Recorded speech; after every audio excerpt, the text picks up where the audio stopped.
비시디아 안디옥에서의 사역. 사도행전 13장 13절에서 41절 말씀입니다.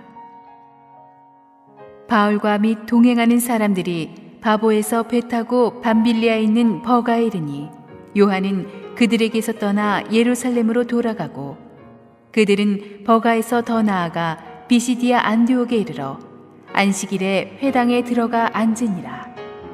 율법과 선지자의 글을 읽은 후에 회당장들이 사람을 보내어 물어 이르되, 형제들아, 만일 백성을 권할 말이 있거든 말하라 하니, 바울이 일어나 손짓하며 말하되, 이스라엘 사람들과 및 하나님을 경외하는 사람들아 들으라.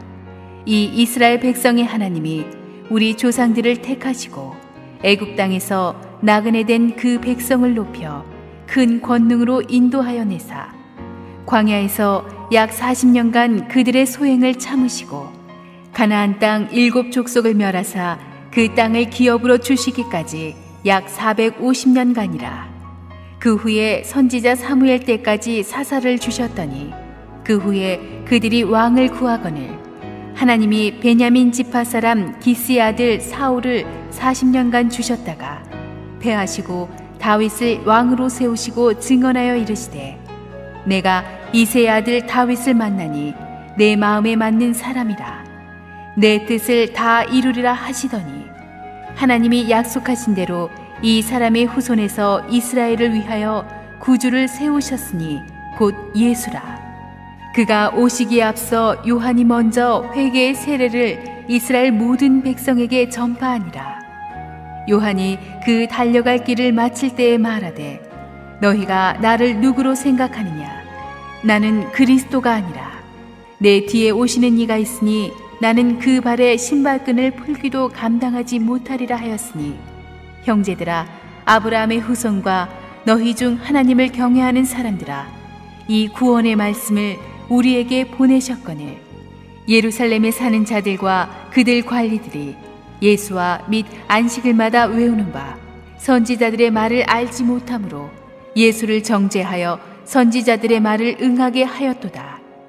죽일 죄를 하나도 찾지 못하였으나 빌라도에게 죽여달라 하였으니 성경의 글을 가리켜 기록한 말씀을 다 응하게 한 것이라. 후에 나무에서 내려다가 무덤에 두었으나 하나님이 죽은 자 가운데서 그를 살리신지라. 갈릴리로부터 예루살렘에 함께 올라간 사람들에게 여러 날 보이셨으니 그들이 이제 백성 앞에서 그의 증인이라.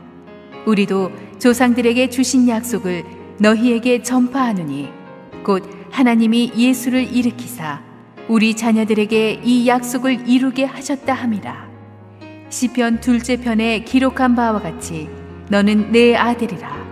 오늘 너를 낳았다 하셨고, 또 하나님께서 죽은 자 가운데서 그를 일으키사 다시 썩음을 당하지 않게 하실 것을 가르쳐 이르시되, 내가 다윗의 거룩하고 미쁜 은사를 너희에게 주리라 하셨으며, 또 다른 시편에 일렀으되 주의 거룩한 자로 썩음을 당하지 않게 하시리라 하셨느니라.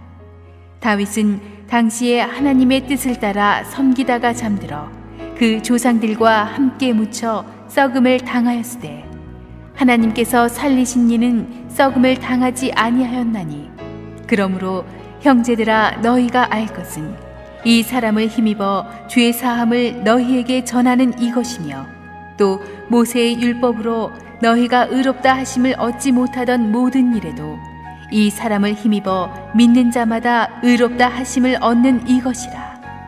그런즉 너희는 선지자들을 통하여 말씀하신 것이 너희에게 미칠까 삼가라.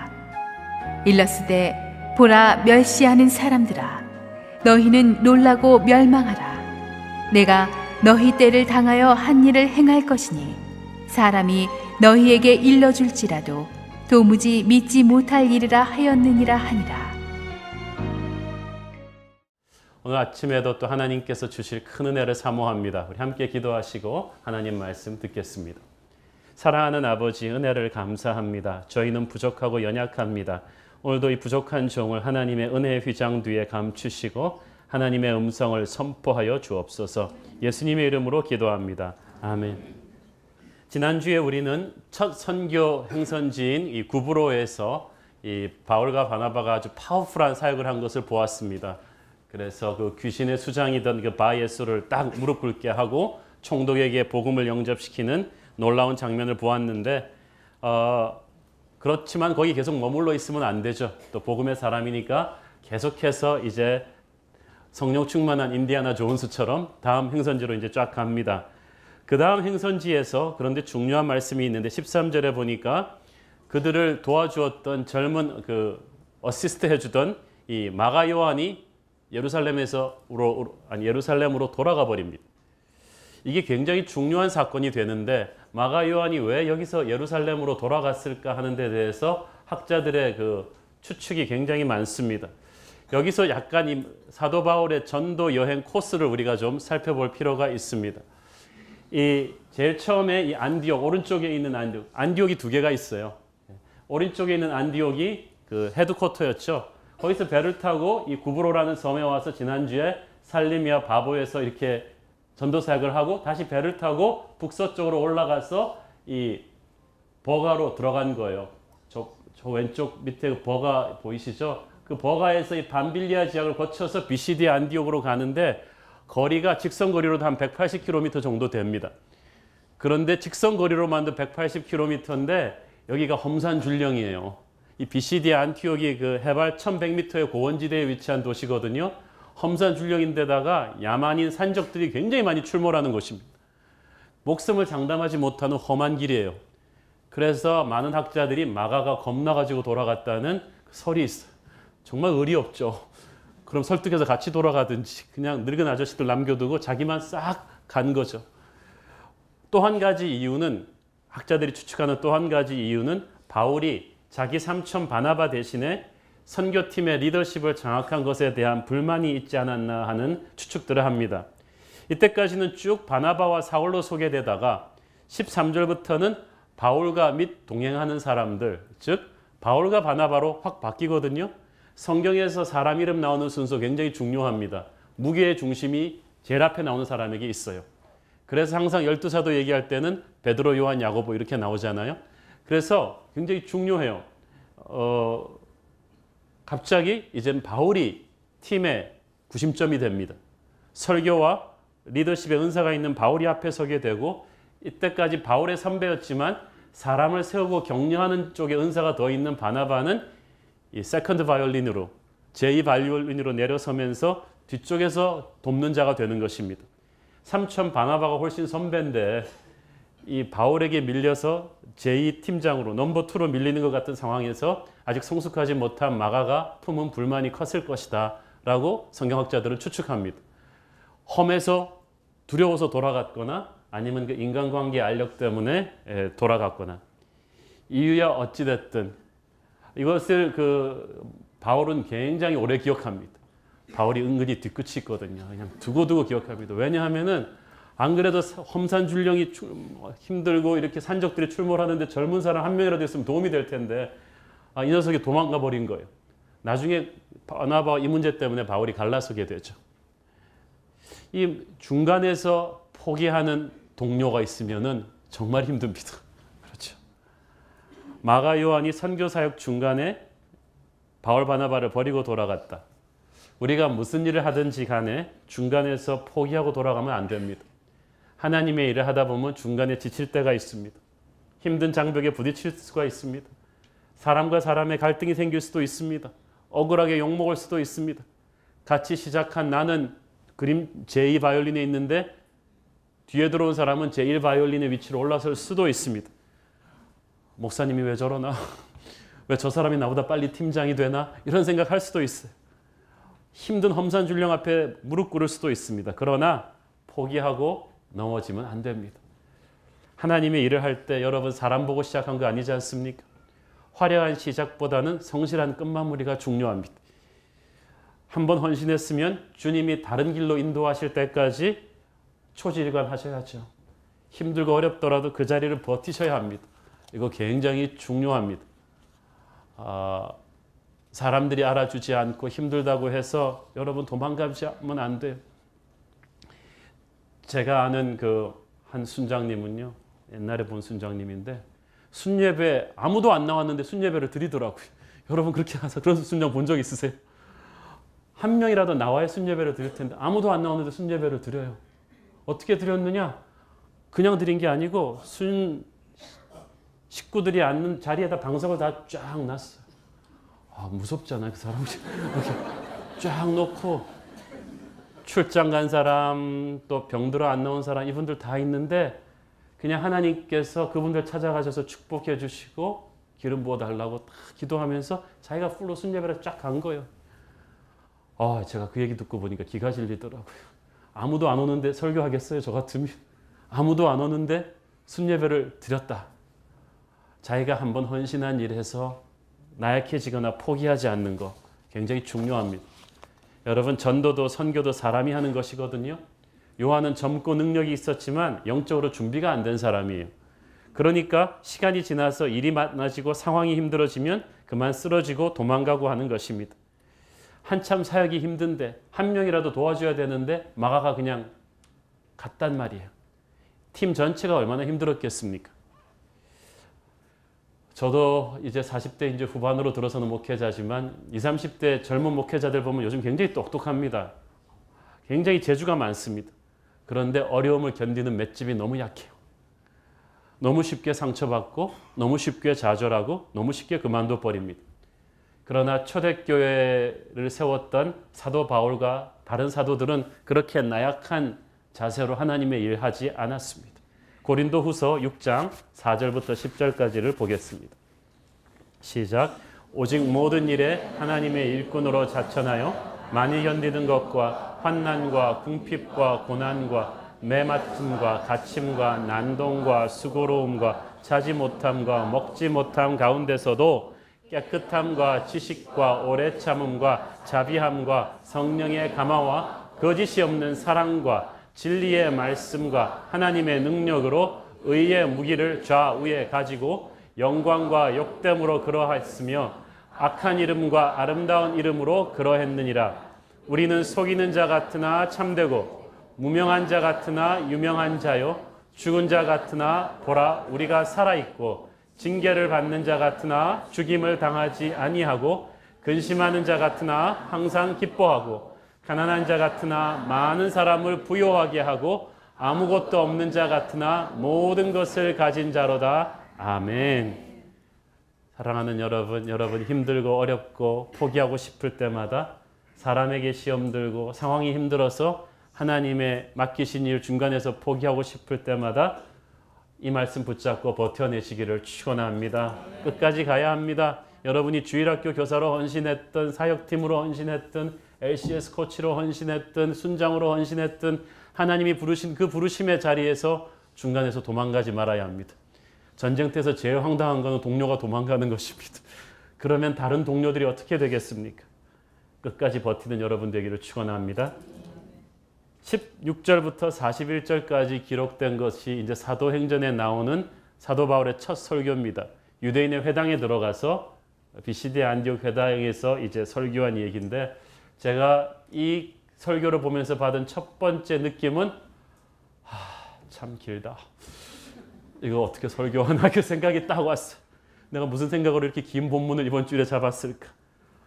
사실 이 본문 한 2번으로 끊었어야 되는데 제가 생각이 없었던 것 같아요. 이렇게 생각이 했는데 제가 이렇게 쭉 보면서 느낀 게 이 패키지가 끊기가 어려운 설교예요. 그런데 여러분 잘 보시면 이 긴 스토리에 또 주제가 있어요. 핵심 주제가 있고 핵심 주인공이 있습니다. 예수 그리스도가 핵심 주인공이십니다. 그분의 십자가와 부활이 이 긴 설교의 주제입니다. 바울의 이 설교를 보면서 저는 예수 그리스도의 첫 번째 오심을 준비하는 하나님의 과정이 얼마나 촘촘했는가를 볼 수가 있습니다. 이 설교의 스트럭처 전체를 보면 첫 번째는 예수 그리스도 오심을 준비하는 역사, 그리고 예수 그리스도의 십자가, 그리고 예수 그리스도의 부활, 그 예수 그리스도의 십자가와 부활이 우리에게 주는 임팩트, 영향력을 이렇게 쫙 다루고 있죠. 17절부터 25절까지는 이스라엘의 긴 역사의 요약본입니다. 하나님께서 애굽 땅에서 종살이하던 이스라엘 사람들을 기적같이 끌어내셔서 광야에서 40년을 잘 훈련시키셔서 약속의 땅으로 들이십니다. 그 과정에서 사람들은 생난리를 치면서 하나님에게 반역하고 대들었지만 하나님은 꿋꿋이 성실하게 이들을 참으시면서 약속의 땅으로 데려오셔서 마침내 하나님의 마음에 합한 자 다윗을 왕으로 세우셨습니다.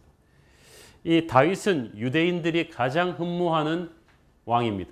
유대인들이 가장 존경하는 자기들 인생의 버팀목으로 삼는 인물이 세 사람이 있는데 아브라함, 모세, 다윗이에요. 그 중에 제일이 다윗입니다. 그 다윗의 역사까지 오는 이스라엘의 역사를 쫙 훑어보면서 바울은 지금 무엇을 말하고 있는 것입니다. 이스라엘 사람들아, 예수님은 그냥 갑자기 하늘에서 떨어진 외계인 같은 그런 존재가 아니시다.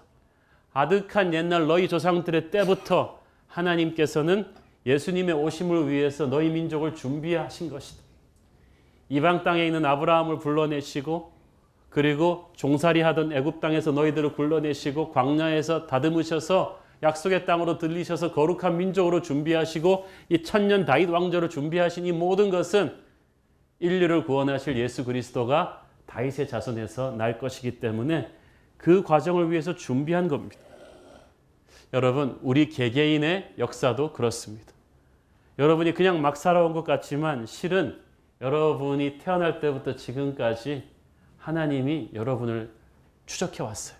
사랑의 추적자처럼.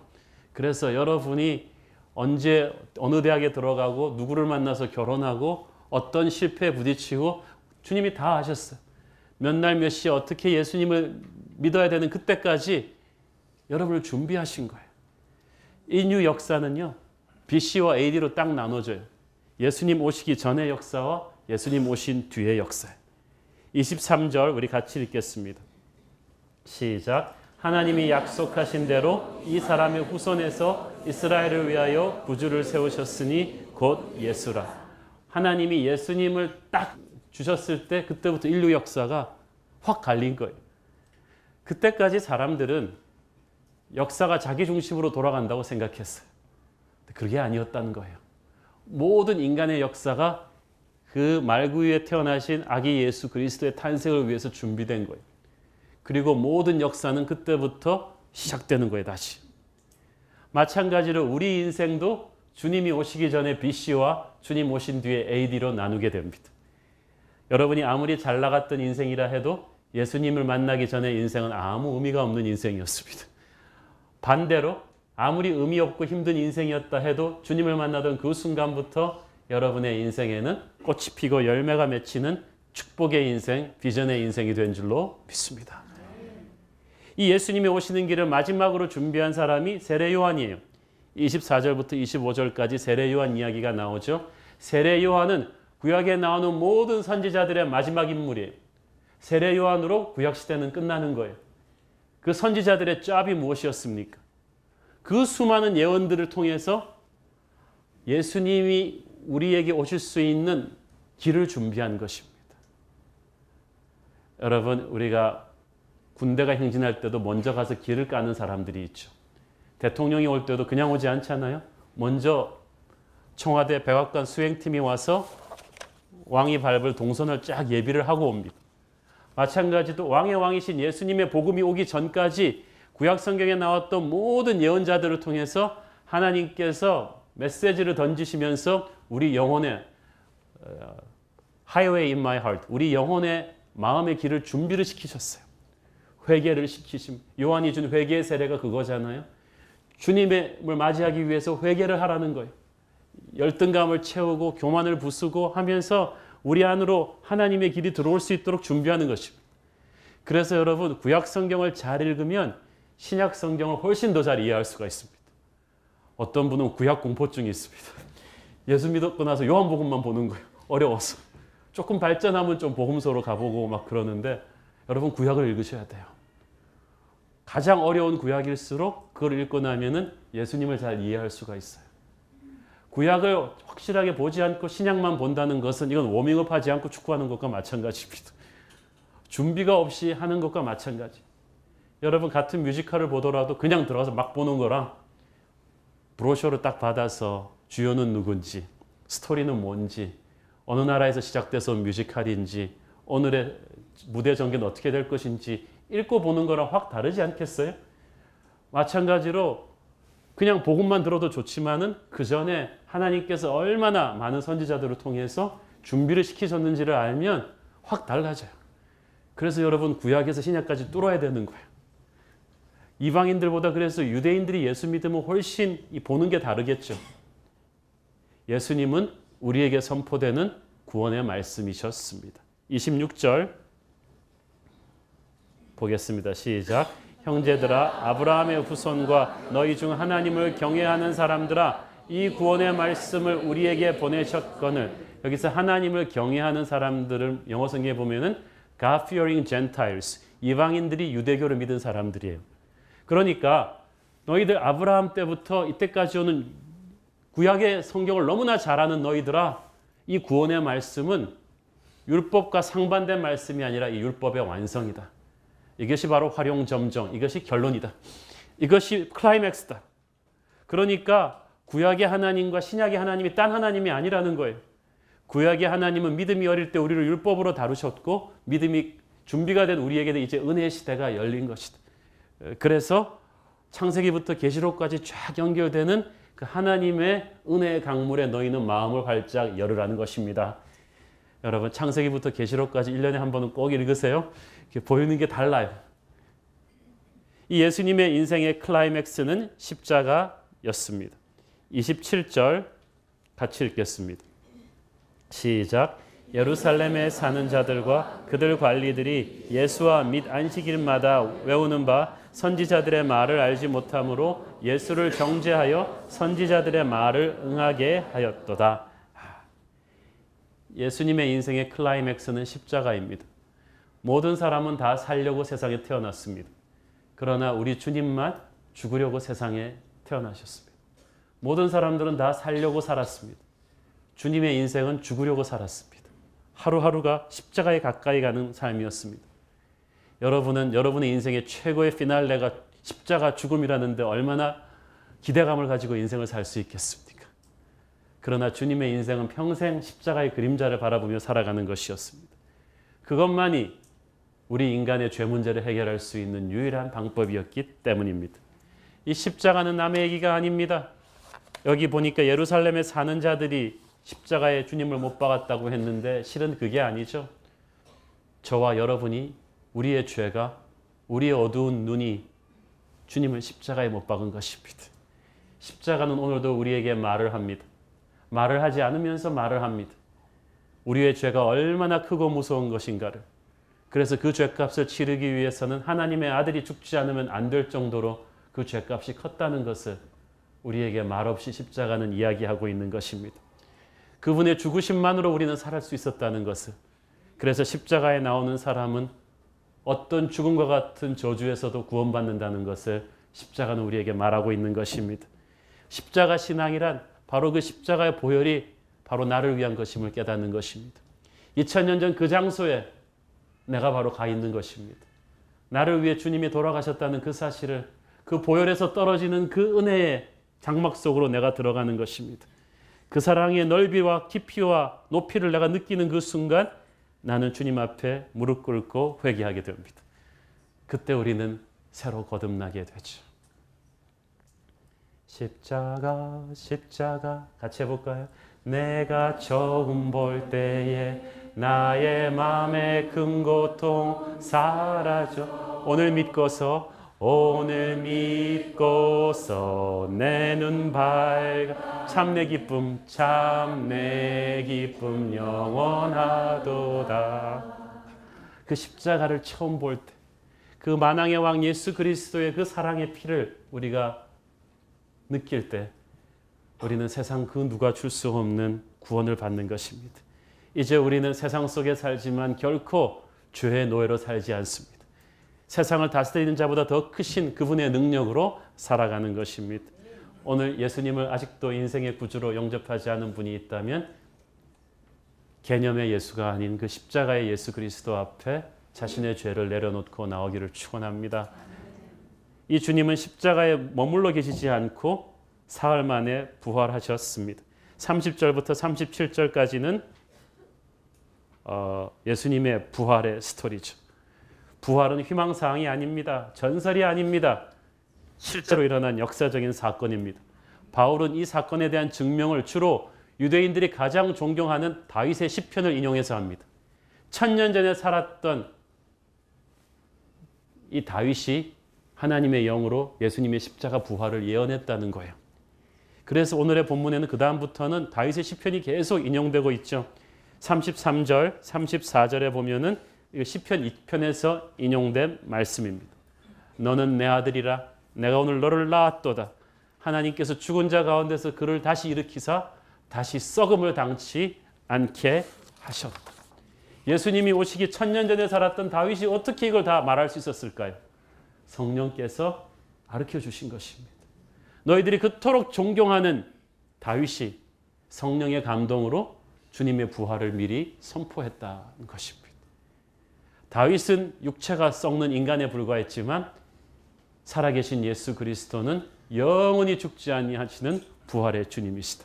이 부활의 주님을 믿으면 너의 인생이 달라질 것이다. 이것을 지금 바울이 선포하고 있는 것입니다. 이 말씀이 오늘 우리에게도 선포되고 있습니다. 자신에게 이 부활을 선포하기를 바랍니다. 예수의 부활은 우리의 부활입니다. 로마서 8장 11절 시작. 예수를 죽은 자 가운데서 살리신 이의 영이 너희 안에 거하시면 그리스도 예수를 죽은 자 가운데서 살리신 이가 너희 안에 거하시는 그의 영으로 말미암아 너희 죽을 몸도 살리시리라. 아멘. 저는 이 끝부분이 너무 좋습니다. 너희 죽을 몸도 살리시리라. 이걸 문자 그대로 한번 적용해 볼까요? 지금 몸 아프신 분들 여기다가 밑줄을 그으시고 너희 죽을 몸도 살리시리라. 그리고 아멘이라고 쓰세요. 주님, 오늘 나의 죽을 몸을 주님 살려주시옵소서. 하나님의 영이 내게 임하여서 내 죽을 몸을 살려주옵소서. 암세포가 다 씻어지게 하여 주시옵소서. 내 몸에 그 뼈가 다시 붙고 그 고통이 사라지는 그런 역사가 있게 하여 주옵소서. 진짜예요. 우리 교회 예배 때 병 나은 분들 굉장히 많아요. 저는 여러분이 오늘 그 중에 한 분 되기를 바랍니다. 지금 마음이 죽을 것 같이 힘든 분들도 가슴에 손을 얹고 그렇게 얘기하세요. 나의 죽을 몸도 살려주옵소서. 예수의 영이 임하여 주옵소서. 지금 재정적으로 너무 힘드신 분들 계시죠? 주님, 내 가계부에도 임하여 주셨어. 나의 돈은 말라버렸습니다. 죽었습니다. 그러나 예수를 살리신 주님께서 살려주옵소서. 만나로 먹여주시옵소서. 예수를 죽은 자 가운데서 살리신 그분의 영이 오늘 저와 여러분 가운데 거하십니다. 사망아 너의 쏘는 것이 어디 있느냐? 하나님이 죽음을 이기실 수 있다면 그가 넘지 못할 문제는 없습니다. 오늘 죄짐 맡은 그분 앞에 나와서 그 문제를 내려놓을 때 부활하신 주님의 능력으로 여러분이 해결을 볼 것을 믿습니다. 살아계신 주 나의 참된 소망. 걱정 근심 전혀 없네. 사랑의 주님께서 내 갈 길을 예비하니 영원한 삶의 기쁨이 널 충만한 것입니다. 오늘 그 부활의 주님의 그 승리의 선포가 저 여러분 가운데 울려 퍼지기를 바랍니다. 이 예수 십자가 보혈의 열매는 엄청난 것이었습니다. 38절, 39절 같이 읽겠습니다. 시작. 그러므로 형제들아 너희가 알 것은 이 사람을 힘입어 죄사함을 너희에게 전하는 이것이며 또 모세의 율법으로 너희가 의롭다 하심을 얻지 못하던 모든 일에도 이 사람을 힘입어 믿는 자마다 의롭다 하심을 얻는 이것이라. 아멘. 의롭다 하심, to be justified, 이거는 법정 용어거든요. 천국 법정에서 하나님이 친히 영혼의 심판대 앞에서 이 사람은 만점이다. 흠이 없다. 완벽하기 때문에 나의 의의 기준에 다 충족했기 때문에 천국문에 통과한다. 나의 영원한 하늘 자녀가 될 것이다. 라고 선포해 주시는 거예요. 이거 엄청난 거예요.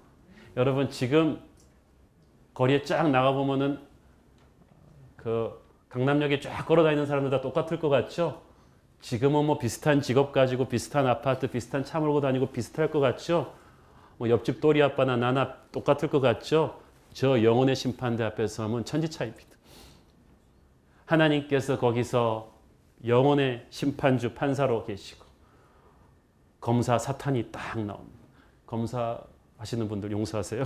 사탄이 뭐 그렇다는 거죠. 뭐 이렇게 나왔어. 우리의 죄를 그냥 쫙 파일링으로 해왔습니다.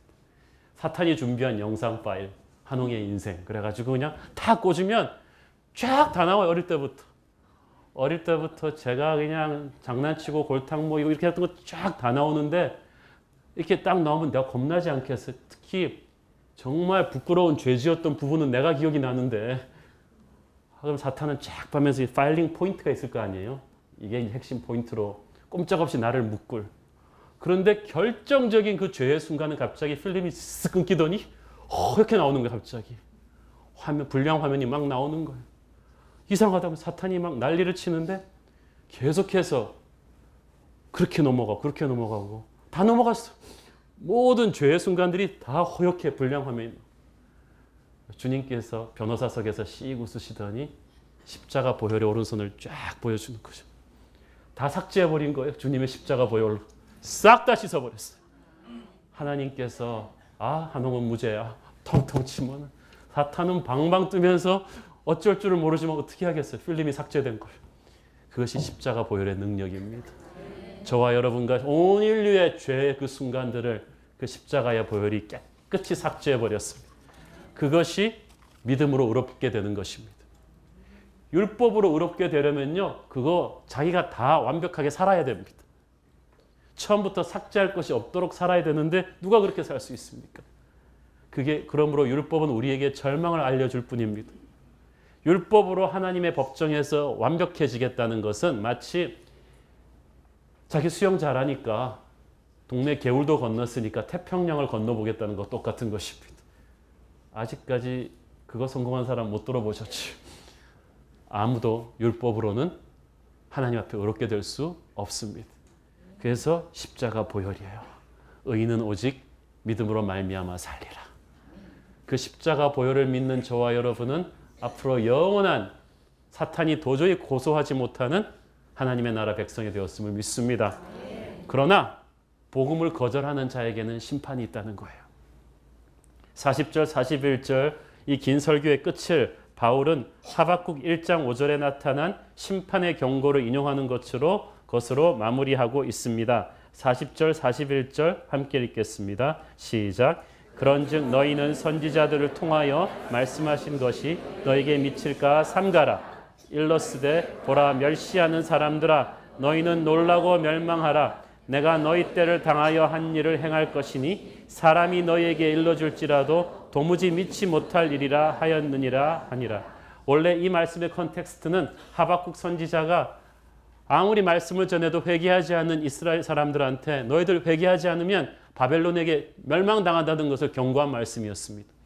그런데 바울은 이 말을 인용하면서 무슨 얘기를 하고 있습니까? 너희들 유대인들이 아브라함의 후손이라는 혈통의 특권만 주장하다가 있다가는 그리스도의 십자가 보혈의 공로를 너희들이 믿음으로 고백하지 않고 있다면 복음을 거절하면 너희들에게도 심판이 올 것이다. 사랑하는 여러분, 복음은 축복입니다. 그렇지만 복음은 선택을 요구하는 것입니다. 결단을 요구하는 것입니다. 말씀을 듣는 것은 영화 관람하는 게 아닙니다. 말씀은 듣고 나면 양자택일해야 됩니다. 회개하고 예수님을 믿든지 아니면 영원한 대가를 치르든지 그 둘 중에 하나예요.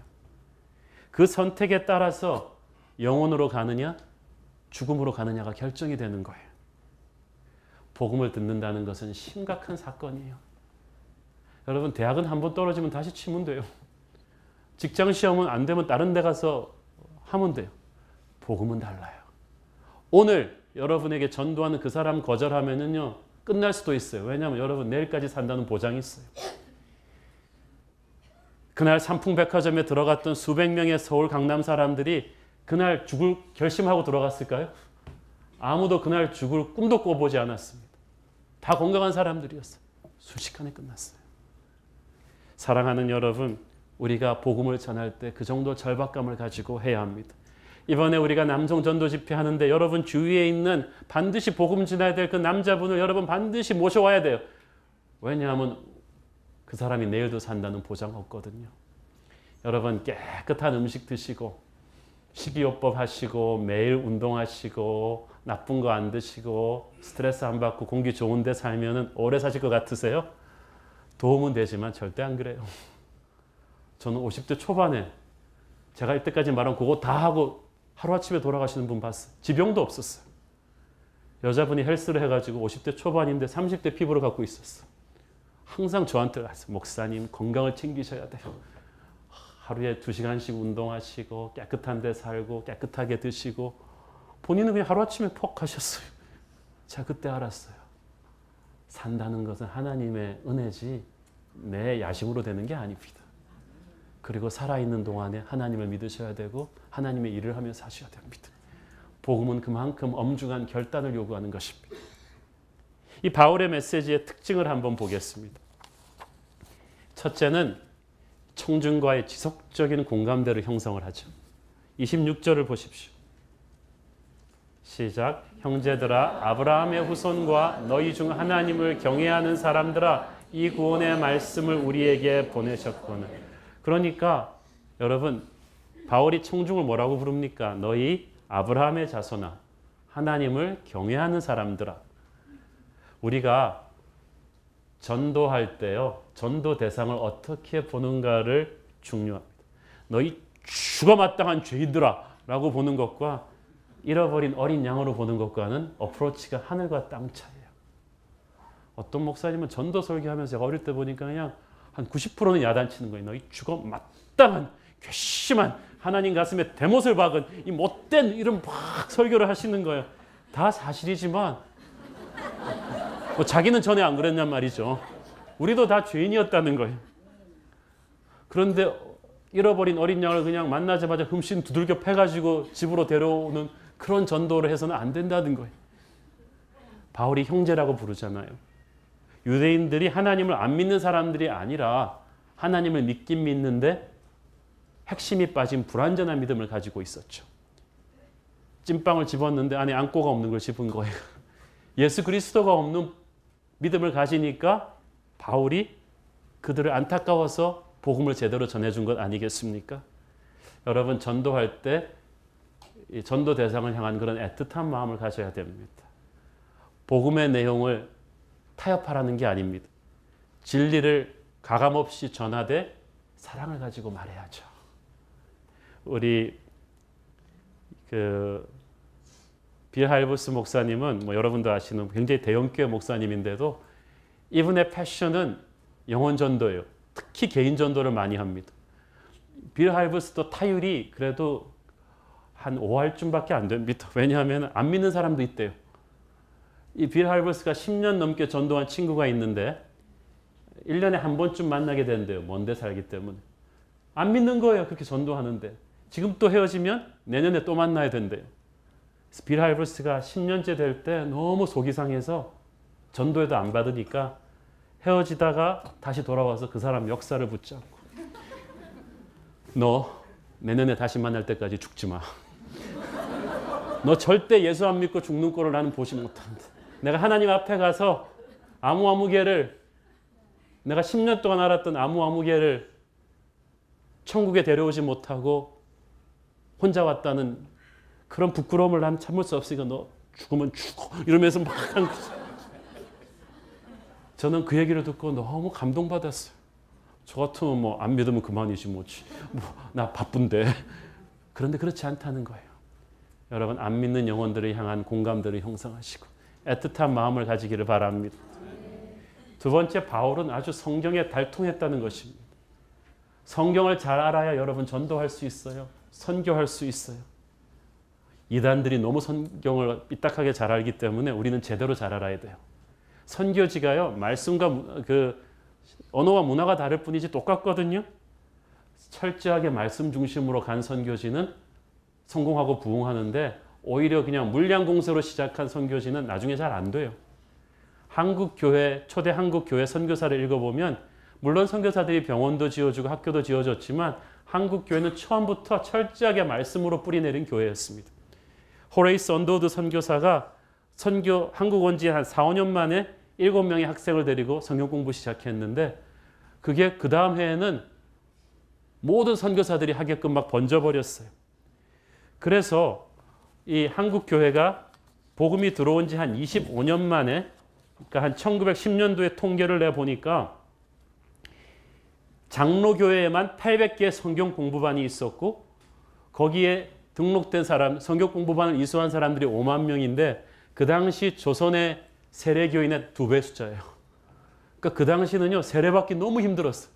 기본적으로 2년은 성경 공부를 하는데 새벽부터 밤까지 하는 성경 공부예요. 그리고 낮에는 나가서 가가호호 전도해요.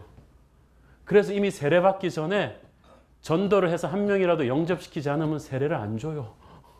그래서 세례 문답할 때 2수, 3수 하는 사람들이 많았다는 것이. 여러분은 굉장히 좋은 세상에 태어나시고요.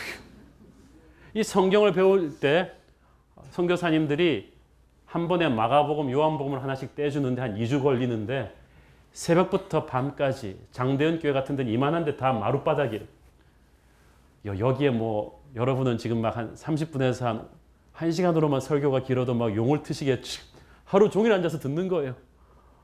그러면 음식도 있잖아요. 교회에서 안 줘요. 여기 초대 교회사에 보면은 평양에서 개최된 말씀 사경에 참석하기 위해서 적어도 150리, 400리 이상 떨어진 삭주, 창성, 의주 등지에서 수백 명이 넘는 형제 자매들이 몇 주일간 먹을 쌀을 짊어지고 와서 이 성경 공부에 참가합니다. 그래서 한 주, 2주 하면서 마가복음, 요한복음을 떼는 거예요. 그러면 자기 동네 가면 자기가 제일 유식한 사람이에요. 그래가지고 1년 동안 써먹는 거죠. 성경을 가르치는 것입니다. 그래서 초창기 한국의 최초의 목사들이 세워지기까지 20년 걸렸는데도 목사가 없이도 수많은 성경 공부를 철저하게 한 평신도 리더들이 한국교회의 부흥을 준비한 것입니다. 그래서 한국교회가 저력이 있는 거예요. 우리 교회도 창립 초기부터 바이블 마스터, 바이블 아카데미, LCS 이런 프로그램을 통해서 어떻게 하면 여러분들이 깊게 말씀을 볼 수 있도록 하려고 우리가 몸부림쳐 왔는데 이제 곧 QT 훈련과 또 소그룹 성경 공부 훈련을 통해서 저는 우리 모든 성도들이 말씀에 깊이 잠기는, 그래서 주일학교부터 어른들까지 구약부터 계시록을 쫙 띄고 말씀 충만한 그런 교회 되기를 축원합니다. 마지막으로 이 사도 바울은 처음부터 끝까지 예수님 이야기를 한 사람입니다. 저는 목사로서 이 설교 보면서 너무 감동이에요. 사도 바울이 박식하잖아요. 그 당시 정치, 경제, 철학 안 읽은 책이 없는 학자인데 이 사람 설교에 군데대기가 없이 예수님 얘기만 딱 해요. 제가 한 그 히트 드라마 제조기 같은 그런 유명한 드라마 감독님한테 이야기를 들었는데 대박 드라마와 명설교의 공통점이 있대요. 뭐냐 하니까 처음부터 끝까지 주인공한테 카메라를 딱 맞춰야 된다는 겁니다. 계속 주인공 이야기를 해야 된대요. 그런데 안 되는 드라마는 주인공인지 아닌지 헷갈리는 조연들이 많다는 것이. 그래서 실수로라도 조연이 너무나 스포트라이트를 받게 되면 빨리 조연을 죽인대요. 그래서 장금희에서 한상궁이 일찍 죽은 거예요. 그리고 안 그러면 조연을 이민 보내거나 유학 보내거나 막 그렇게 해서 사라지게 하고 계속 주인공, 조연도 계속 주인공 이야기를 하게 한다는 거예요. 주인공이 몇 회만 안 나오면 드라마 시청률 확 떨어진다는 거예요. 그래서 처음부터 끝까지 질릴 정도로 주인공 하나에 딱 붙잡아서 쫙 끌고 가야 된다는 것입니다. 그런데 그분이 그러시는 거예요. 목사님들 설교도 그래야 되지 않아요? 예수님 얘기를 하세요. 처음부터 끝까지 예수님한테 딱 초점을 맞추고 가셔야지 왜 목사님들이 정치 이야기, 경제 이야기, 인기 드라마 얘기 그렇게 많이 하시냐는 거예요. 약간의 도입으로는 괜찮겠지만 나중에는 주객이 전도되는 것 같다는 거예요. 제가 그 얘기 듣고 부끄러웠어요. 사실이거든요. 우리의 설교의 절대적인 주연은 예수 그리스도이십니다. 여러분 순예배도 그래요. 아무리 재밌는 농담 막 주고받아도요. 그때만 깔깔거리지 집에 올 때는 허전해요. 사람 얘기, 세상 얘기를 하면 뒤끝이 안 좋은데 예수님 얘기를 하고 나면 질리지 않아요. 예수님 이야기를 하면 모두가 흥분해요. 끝까지 편안한 거예요. 집에 와도 성령 충만합니다. 저는 여러분의 순예배가 예수님 이야기로 도배되기를 바랍니다. 신학교 때 제게 설교를 가르쳐 주신 에드먼드 클라우니 교수님은 짐 핸드릭스와 또 오렌 뮤어스비와 함께 미국의 성경신학, 미국의 성경 공부 선생님 중에 선생님으로 불리던 아주 아름다운 분이셨습니다. 지금 돌아가셨지만 그때 연세가 70이 넘으신 그 교수님은 제가 설교가 은사가 있다고 칭찬해 주시면서 꼭 저한테 이 말씀을 해주셨어요. 좋은 설교자란 성경 66권 어디를 펼치든지 예수님 이야기를 할 수 있는 사람입니다. 어떤 본문을 설교하든 당신은 끝까지 예수님 이야기만 해야 합니다. 예수님에게 사람들이 초점을 맞추는데 문제가 있다면 여러분 싹 걷어버려야 합니다. 당신은 당신 자신과 예수님을 둘 다 스타로 만들 수 없습니다. 예수님을 스타로 만들려면 당신이 죽어야 합니다. 예수님이 무엇을 생각하시고 예수님이 무엇을 말씀하셨고 예수님이 어디를 가셔서 누구를 만나셨고 무엇을 행하셨고 무엇을 원하셨는지를 설교자는 얘기하고 또 얘기해 주는 것입니다. 그래서 설교가 끝났을 때 교인들이 집에 갈 때 와, 저 목사님 설교 잘하네가 아니라 예수님은 정말 위대한 분이네. 예수님을 위해서 나 죽어야겠네. 예수님을 위해서 헌신해야겠네. 이 고백이 나와야 그게 진짜 성령의 설교라는 거예요. 저는 그 은사님의 말씀을 평생 가슴에 간직하고 살아갑니다. 사랑하는 성도 여러분, 오늘날 세상이 교회에게 원하는 것은 바로 이 순도 100%의 예수 그리스도의 복음입니다. 이걸 안 전하고 교회가 자꾸 딴 걸 섞어 전하니까 교회가 능력이 없는 거예요. 교회는 정치하면 안 돼요. 교회는 자선단체가 아니에요. 교회는 예수 그리스도의 복음을 전하는 것입니다. 다이아몬드는 색칠을 하지 않습니다. 원석 그대로 최고기 때문입니다. 예수님의 복음은 우리가 색칠할 필요 없어요. 인간적인 색깔을 가미할 필요가 없습니다. 있는 그대로 예수의 십자가와 부활을 전하면 세상은 변하는 것입니다. 교회는 심플해져야 합니다. 복음을 전하고 복음으로 사람들을 변화시켜서 세상으로 내보내시는 그 일만 총력을 기울이면 되는 것입니다. 오직 우리 새로운 교회는 예수님만 전하고 예수님만 묵상하고 예수님이 원하시는 그런 일만 하는 그런 교회 되기를 바랍니다. 기도하겠습니다. 사랑하는 아버지, 은혜를 감사합니다. 주님, 오직 주님만이 영광 받으시고 오직 주의 이름이 높임 받으셔야 하거늘 교회에서 인간의 소리가 너무 많았던 것을 회개합니다.